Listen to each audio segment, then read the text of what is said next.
Firstpost reports from the world's second largest continent. Hello, I'm Alyson de Grange. A very warm welcome from Durban, South Africa. We get you the news and the newsmakers from Africa. From elections to climate change to innovations and opportunities. As the world's attention shifts, we report from Africa, the heart of the global South. Join me every weekday live on Firstpost.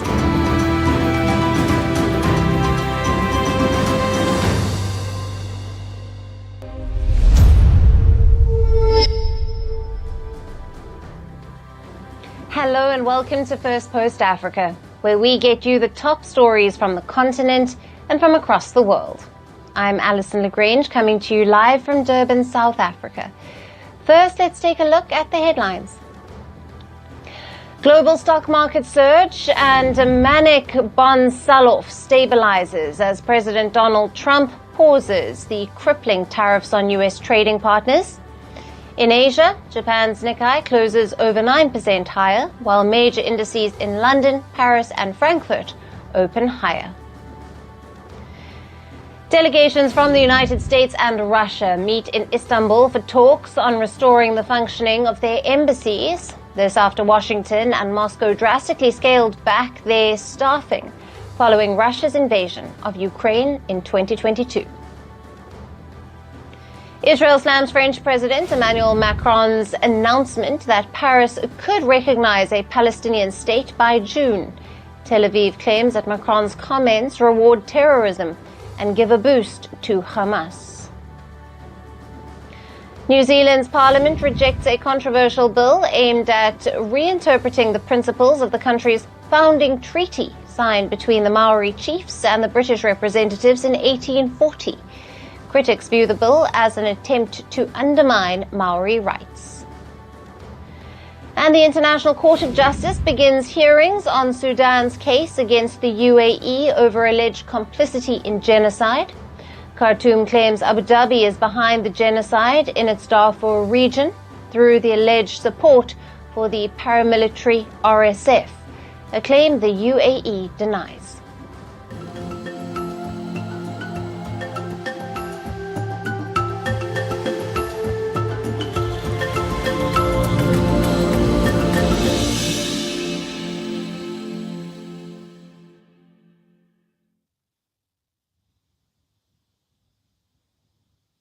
Hello and welcome.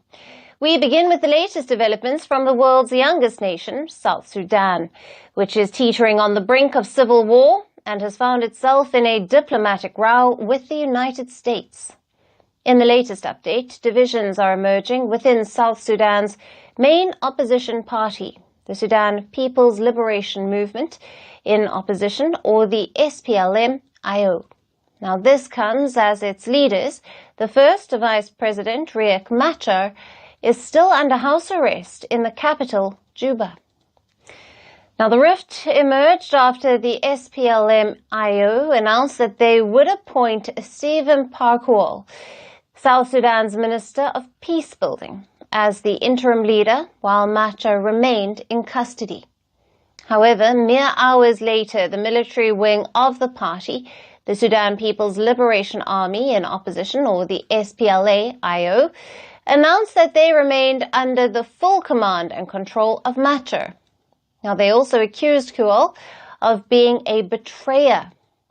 Now, Kual was suspended from the party earlier this week over accusations of attempting to create disunity within the party by mobilizing to replace Machar with the support of President Salva Kiir's government. But on Wednesday, Kual quashed those accusations, claiming this was not a coup. He stated that the party had approved the interim leadership until Machar is released. It is not a coup. What we have done is to resolve this leadership crisis that has been created by the crisis that comes as a result of detention of our chairmen and the desertions of our other leaders like the Deputy Chair and the Secretary Generals. South Sudan, which gained independence from Sudan in 2011, descended into a brutal civil war 2 years later. The 2018 peace agreement ended the fighting and led to the formation of a fragile unity government between rivals Kiir and Machar. But in recent weeks, the fragile balance of power has been unraveling, and fears of a return to civil war are growing, especially after Machar was put under house arrest by Kiir on accusations of fueling violence in the north through forces loyal to him.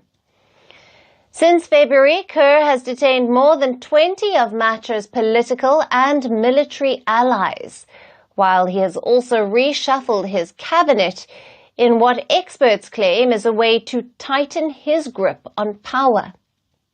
Separately, reports suggest that President Kiir has also fired his foreign affairs minister.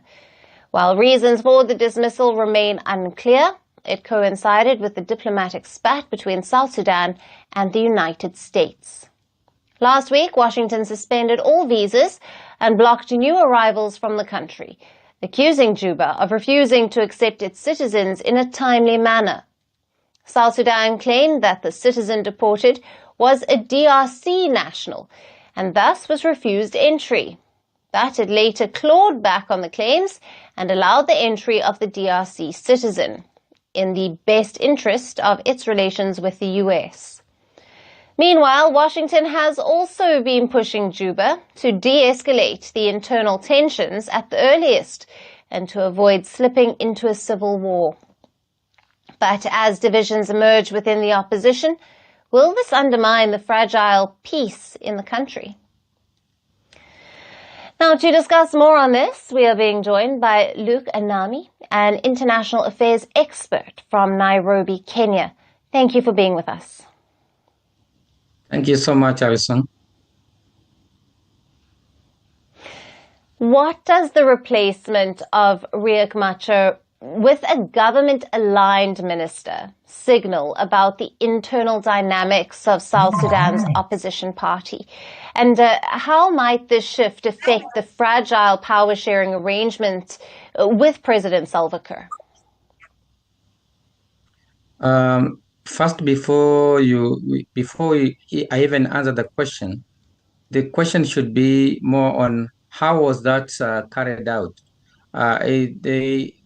The president's allies met at a hotel, about 500 of them, but they didn't have the leaders of the SPLM-IO that Riek Machar leads.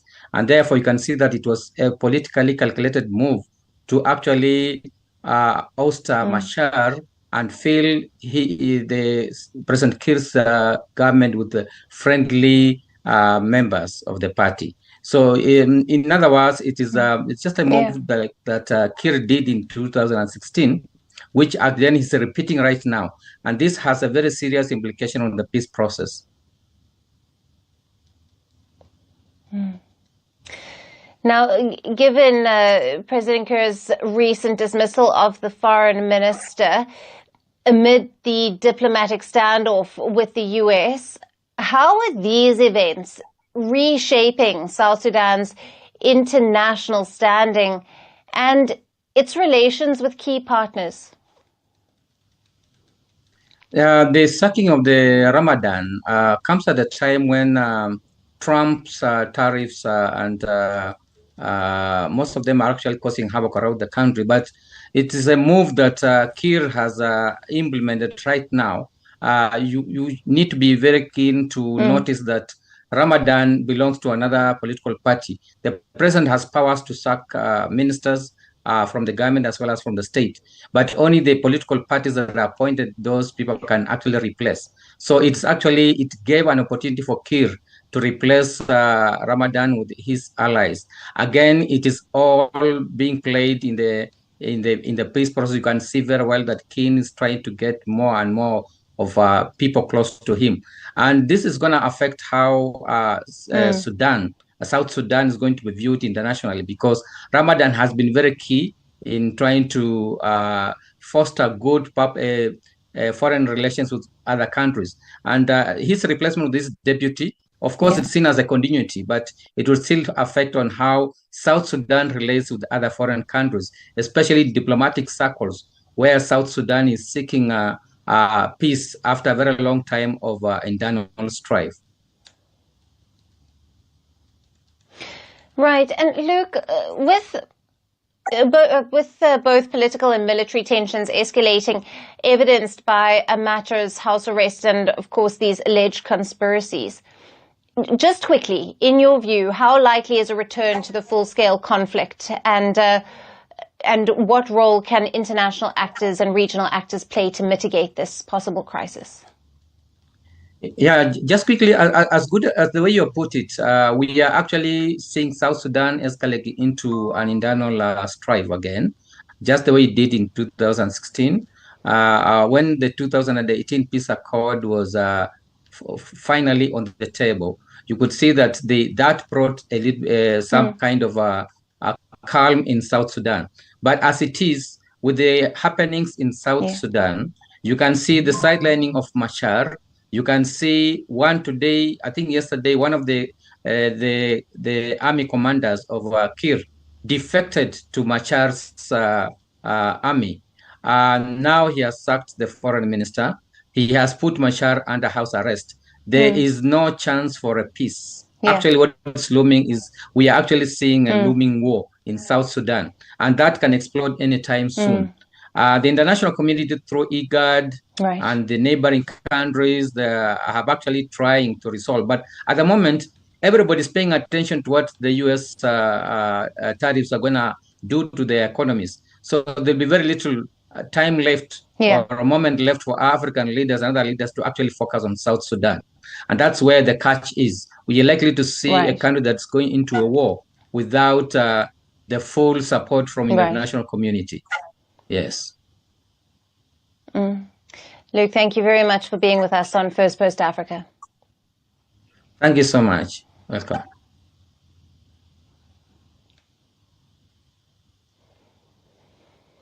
And from South Sudan, let us shift our focus to some news from the North African nation of Tunisia, where hundreds of Tunisians have staged 2 protest rallies against what they claim to be the authoritarian rule of President Kais Saied.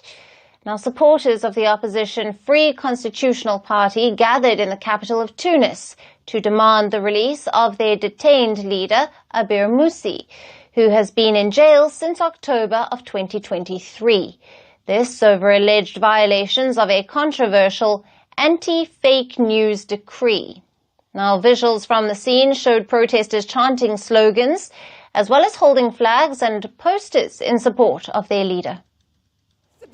Tyranny in every sense of the word. No freedom of opinion, no freedom of writing, no freedom of action. The smallest thing and a person find themselves in prison. Even what I'm saying now could get me arrested and jailed tomorrow, despite that this is reality. This is the reality. I'm not making this up. We are living this reality, and everyone is experiencing it. Meanwhile, hundreds of supporters of another party, the Salvation Front, also staged a separate rally in Tunis to demand the release of detained politicians, activists and journalists. The rallies highlight the opposition's growing concerns about what it sees as Saied's muzzling of dissent and efforts to establish one-man rule, accusations that he has denied. In 2019, Saied became president of Tunisia, the only democracy to emerge from the Arab Spring. However, since he staged a sweeping power grab in 2021, Saied has appointed 4 different cabinets, often expressing dissatisfaction with the government's performance. Last month, Saied also dismissed the country's prime minister and appointed a new one, amid growing economic crisis in the North African country. Now, Saied has also been cracking down on opposition by detaining most of his critics, claiming that the corrupt elite must be held accountable. The opposition has described his moves as a coup. As the protest rallies were being held in Tunis on Wednesday, at least 6 prominent Tunisian opposition leaders also began a hunger strike, refusing to participate in what they say is an unfair trial. Saied has accused the leaders who were detained in 2023 as quote-unquote traitors and terrorists, But the detainees have denied any wrongdoing and have said that they were preparing an initiative aimed at uniting Tunisia's fragmented opposition. With protests rising and opposition leaders in detention, what will be the next move for President Zayed's government?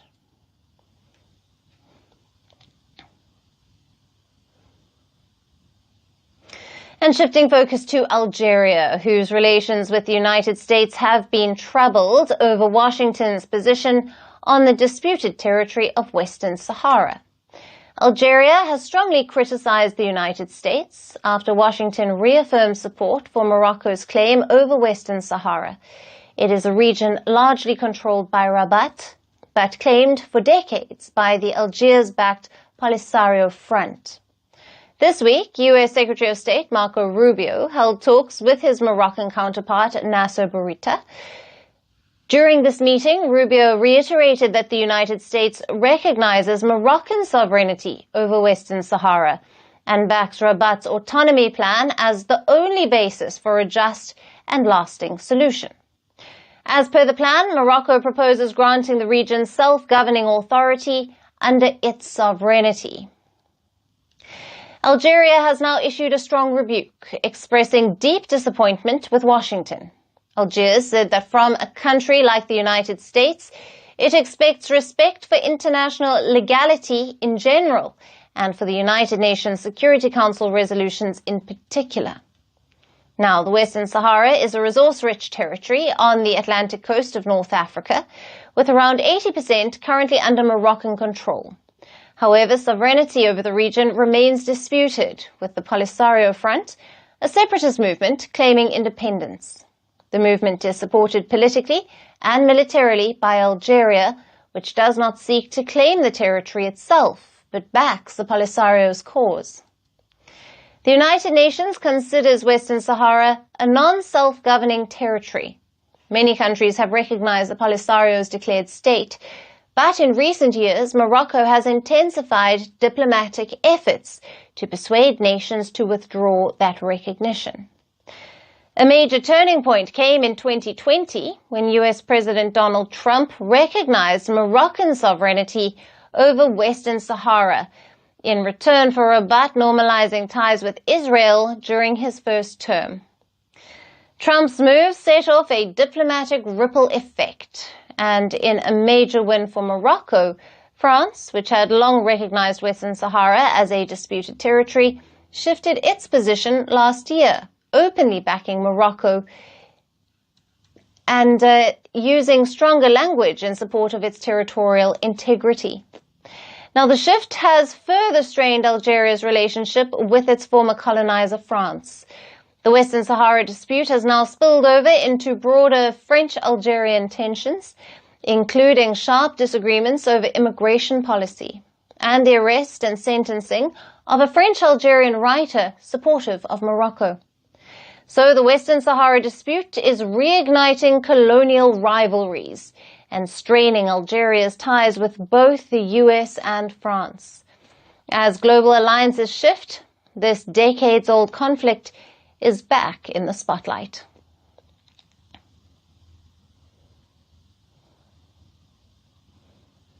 And finally, our last story today is about growing Chinese influence. You may have heard about China flexing its military muscle, but new leaks have revealed another tactic. Now Beijing uses political pressure to influence lawmakers, especially in Africa. Now, Chinese pressure forced two African nations to withdraw from a global alliance that has been critical of Beijing. This is as per newly found evidence with leaked letters, messages, and voice recordings. Now, last year, lawmakers from Malawi and Gambia pulled out of the Interparliamentary Alliance on China, or IPAC. Now, IPAC was formed in 2020. It's a group of hundreds of lawmakers from 38 countries. Its aim is to push democracies to take stronger stand on China. Now, the alliance has backed sanctions over human rights abuses in Xinjiang and Hong Kong, and has also rallied support for Taiwan. After Malawi and Gambia exited, Uganda and Kenya remain the only African countries still in the group. Officially, the lawmakers denied Chinese pressure, but IPAC officials now claim otherwise. They have released details pointing to direct interference from Beijing. In Malawi's case, Chinese officials allegedly threatened to cancel the president's planned visit to Beijing, including a meeting with President Xi Jinping, if Malawian lawmakers attended last year's IPAC summit in Taiwan. Less than 2 weeks after the summit, the lawmakers withdrew, claiming that they had been tricked into joining. In Gambia, the lawmaker sent a voice message to IPAC staff saying Chinese diplomats had lodged complaints with his foreign ministry and that his president was unhappy about his participation. Kenyan lawmakers also faced pressure, forced to cancel their trip to the Taiwan summit. However, they stayed in the alliance. Beijing has also sanctioned several IPAC members and has actively lobbied lawmakers from at least 6 countries to skip the Taiwan meeting. In another incident, China has sanctioned the leader of South Africa's second largest political party after his visit to Taiwan. South Africa has now asked Taipei to move its unofficial embassy out of Pretoria. Now, this has alarmed observers who warn that China's political pressure campaign is happening quietly and often behind closed doors. And it comes at a time when the US is pulling out of Africa.